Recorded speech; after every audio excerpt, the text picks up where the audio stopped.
Hello everybody. I believe we're live. Give it a moment to just confirm that to me. There we go, live, beautiful.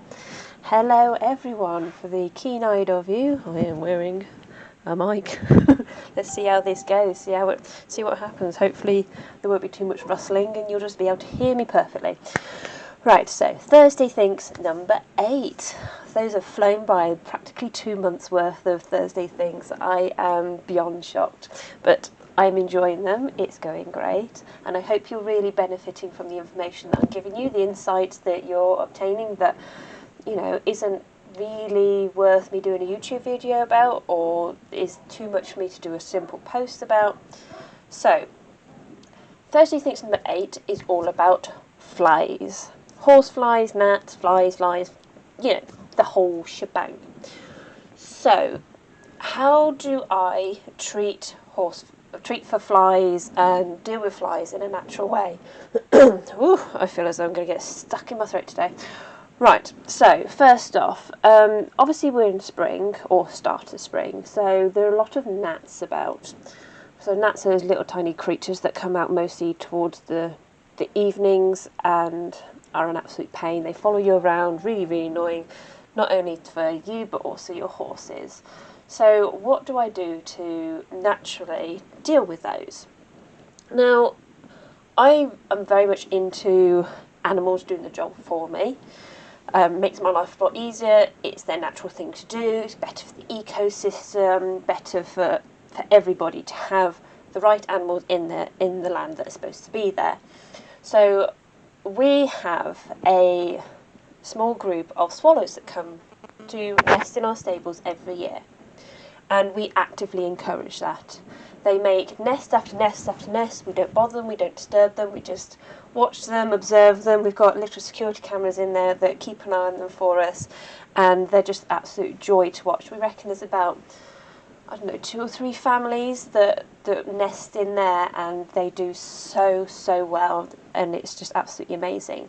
And they eat so many gnats, not only themselves but also feeding their babies. It just, stop touching the mic.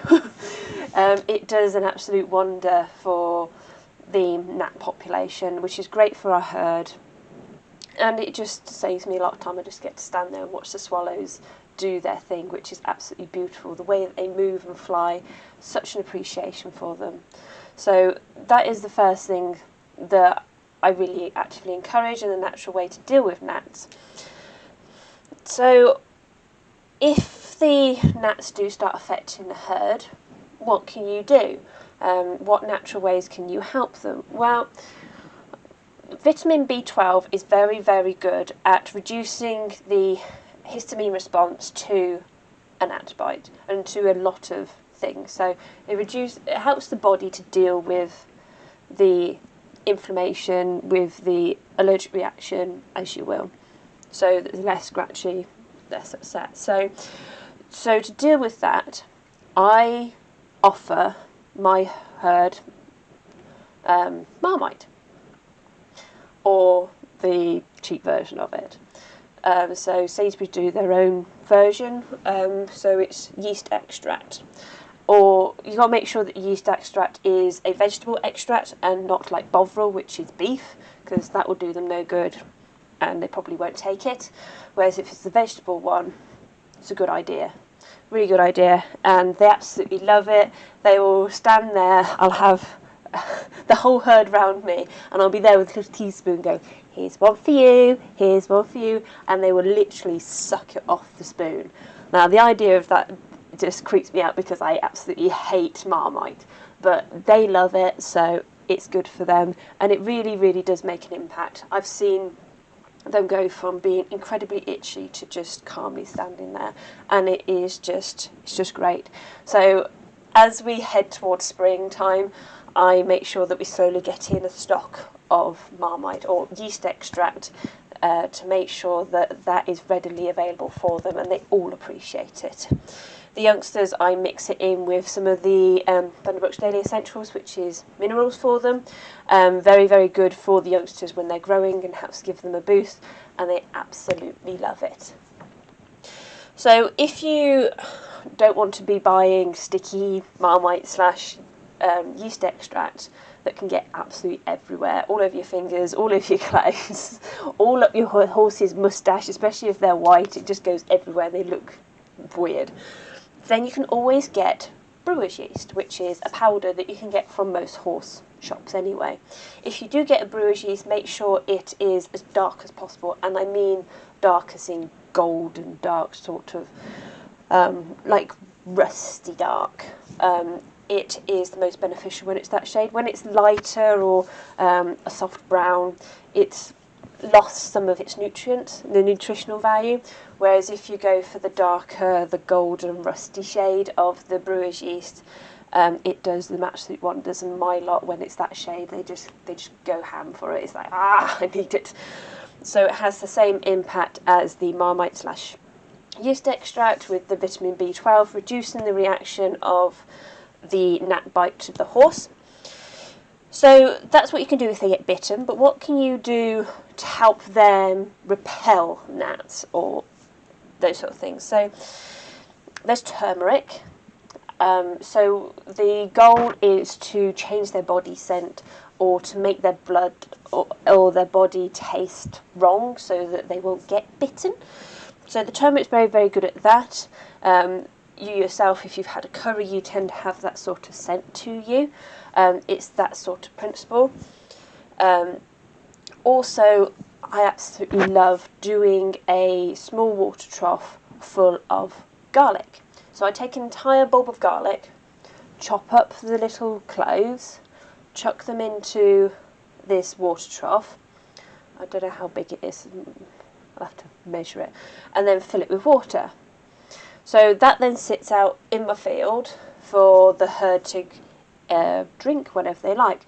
They won't drink it for the first day or two, but once it's had a chance to sit there and the garlic scent and the oils have gone into the water and really permeated it, you'll find that they won't stop drinking it, and they'll just drink it and drink it and drink it.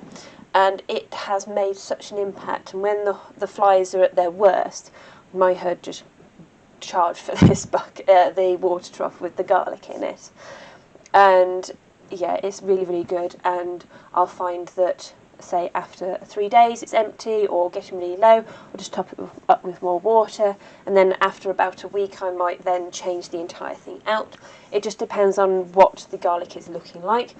If it's been really hot, it can be funky by the week, or if it's just that little bit cooler, then it might be able to go 2 weeks. It just depends on your preference and how much your herd are drinking it. If they've drunk it dry and then they've been eating the garlic at the bottom, then obviously you replace it.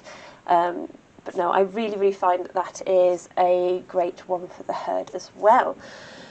So I'll be doing a video about pretty much all of those for the YouTube channel soon enough. So you'll get to see those. And if you're watching this on replay, let me know in the comments below whether those have helped you and what you think about it.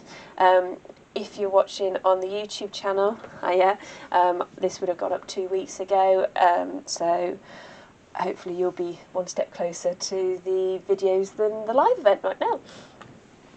So we have used some mixed powders and things like that to try and repel flies. In the past I've made sprays, which, hi everyone, sorry there was a little bit of an issue there. My laptop decided that it would no longer be working with its camera.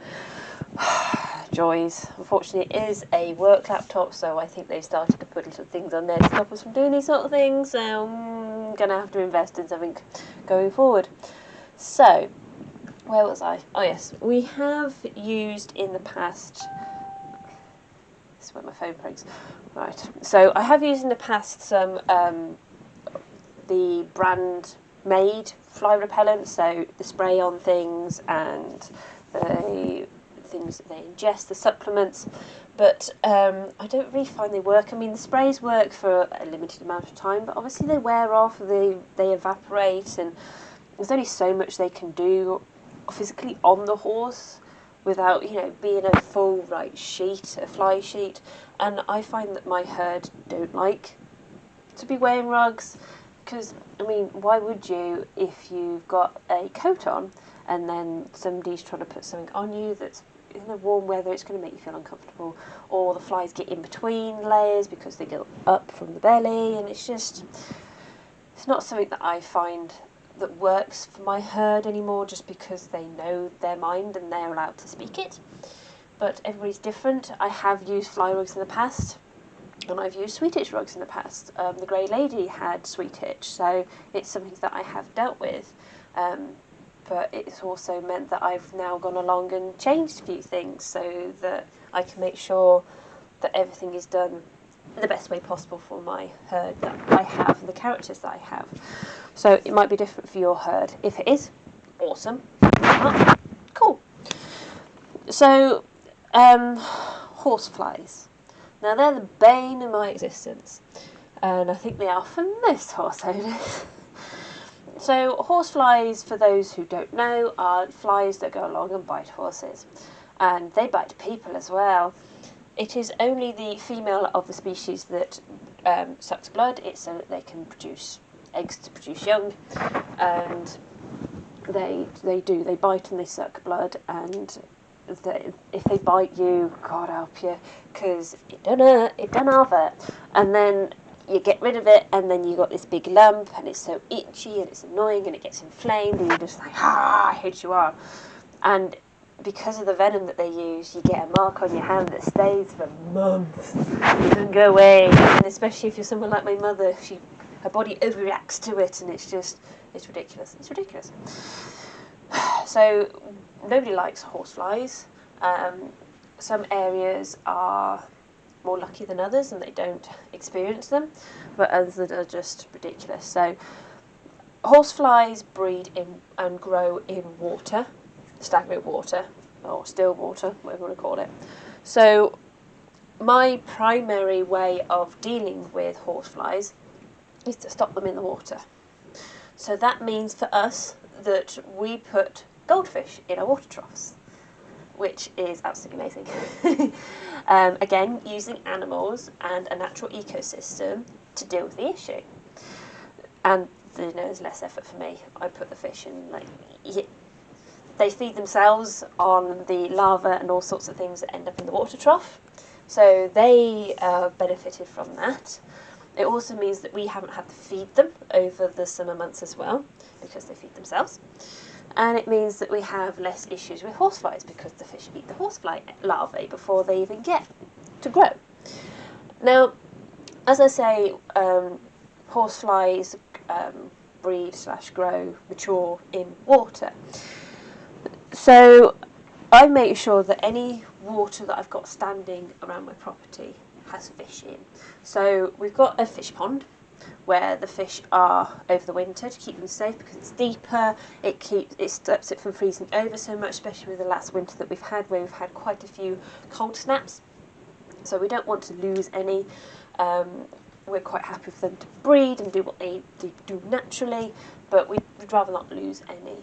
So they're safe in the pond at the moment. I will be doing a video of us putting them out into the water troughs and things like that, and explaining a bit more about the benefits of it.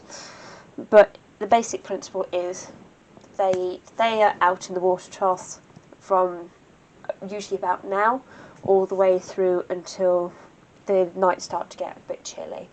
So it can be September or October, it just depends on the weather. They're not out at the moment because we've got a few cold nights ahead of us according to the weather forecast, but once those clear, we will be popping them out. So fish is a great way for you to deal with horseflies. Another one is frog spawn. Now frog spawn turns into frogs. These are also good because they also eat the fly larvae in the water. So if you end up with a pond or something like that and you end up with frog spawn, do your best to possibly put some of that in your water troughs. I know the frogs might then go for a disappear, they do, that's up to them, which is why we mostly opt for the fish, but it is an alternative for you, and we have actually had some frog spawn this year in our water hole, and because of where it was going to dry out very quickly, so we grabbed a bucket and chucked it into our stagnant fish pond. We have got two. The stagnant one is incredibly small, and it was there when we moved in, whereas the fish pond is something that we've actually dug and we've put in ourselves. So the stagnant one is so tiny that we don't bother with it, and we do then put the frogs in it. And initially when we first came here, that was what that pond was. All the frogs ended up in there. We always had frog spawn in there, and this year we had some freshly laid frog spawn in there already. So we just took it out of the water hole and popped it in there for them. And we've got little bits of video for you that I'll be doing a YouTube video for on the benefits of frog spawn to your horses, where there'll be more information, so keep your eyes peeled for that. Please make sure that you are subscribed so you get a notification as soon as that video is uploaded. And don't forget to click the little bell icon to make sure that notification does come through to you. And also when those videos come up, the fish one and the swallow one and the frog spawn one, don't forget to like and comment so that I know that you're enjoying these videos and how they're benefiting you. Also let me in the comments below know whether you're enjoying this as well and whether you're finding it helpful.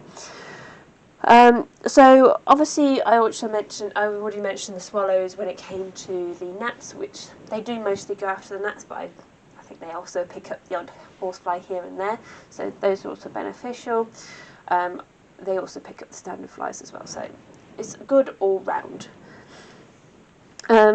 Obviously there's also the turmeric and the garlic makes the bloodstream and the horses smell different, so again it repels the horseflies again. So as I say, very beneficial to have on your yard, free access to for your horse at all times. And also, do you poo pick your fields?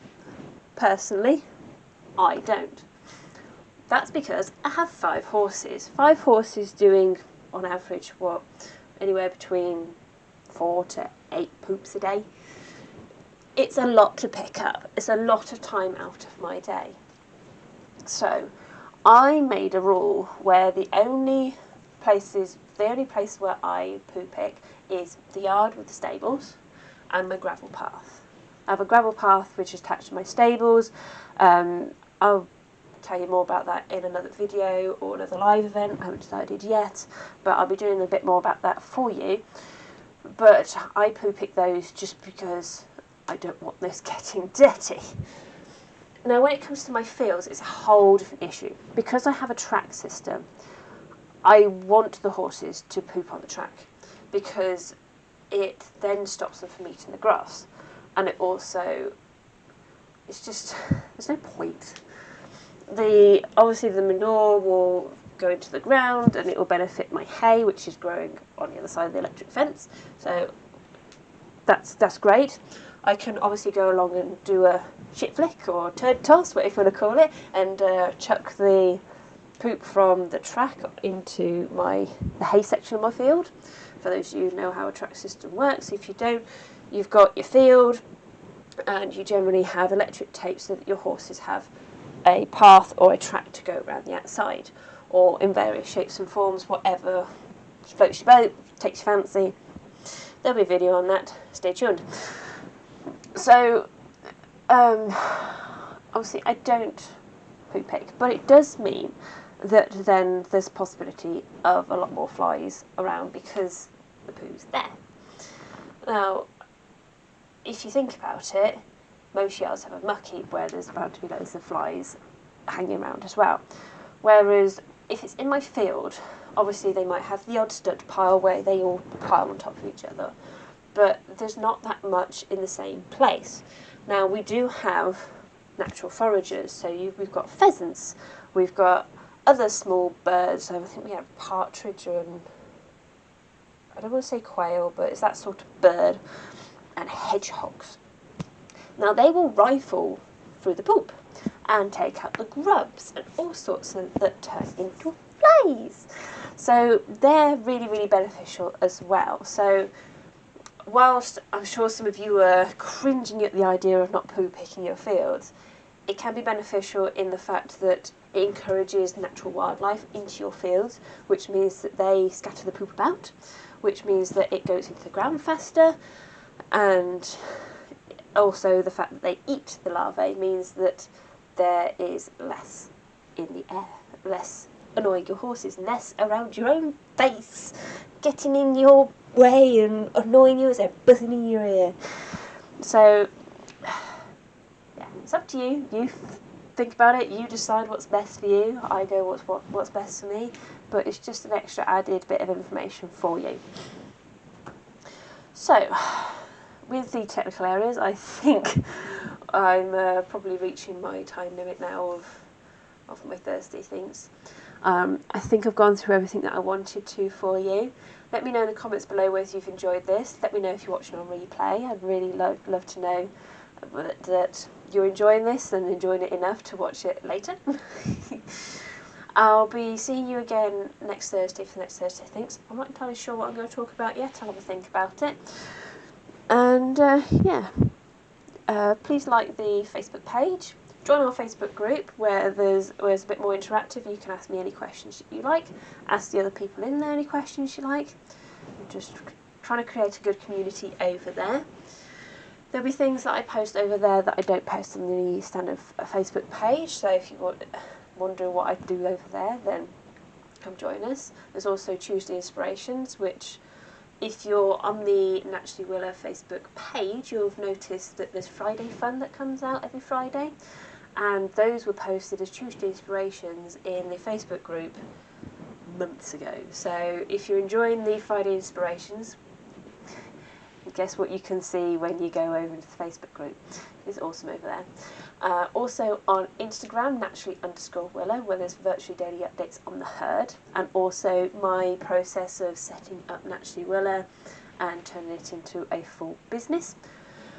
And obviously the YouTube channel as well. So for all the videos which are packed full of information, I'm getting great feedback from those. Check us out over there, just search Naturally Willa. We've got so much planned for you. There's 2 videos a week over there, one of which is a Thursday Thinks, which is 2 weeks behind.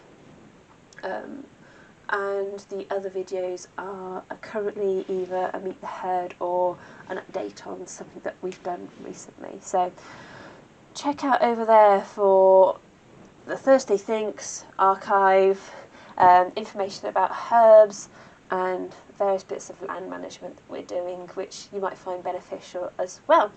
So that is me up to date. I hope you've had a lovely day. I hope you have a lovely week, and I'll see you again next Thursday. Alright, bye.